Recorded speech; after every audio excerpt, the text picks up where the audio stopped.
Hello and welcome to our video series on the resurrection of Jesus. In today's segment, we're going to look at the fourth of 5 facts concerning the resurrection of Jesus. So fact number 4, on multiple occasions and under various circumstances, different individuals and groups of people experienced appearances of Jesus alive from the dead. This is a fact which is almost universally acknowledged among New Testament scholars for the following reasons.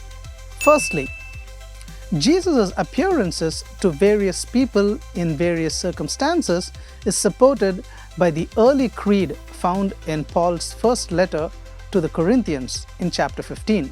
The list of eyewitnesses to Jesus' resurrection appearances, which is quoted by Paul in 1 Corinthians chapter 15 verses from 5 to 7, guarantees that such appearances occurred.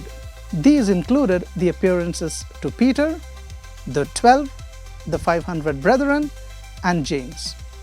Secondly, this being one of the most important marks of historicity, the appearance narratives in the Gospels provide multiple independent attestation of these appearances. For instance, the appearance to Peter is independently attested by Luke, and the appearance to the 12 by Luke and John.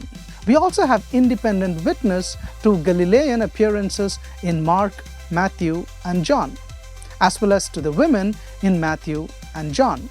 Lastly, Jesus' appearances to his skeptical brother James explains the historical fact of his conversion.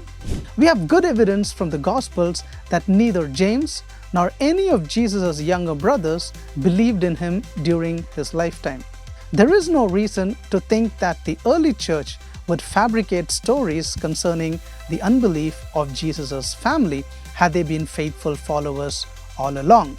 But it is indisputable that James and his brothers did become active Christian believers following Jesus' death.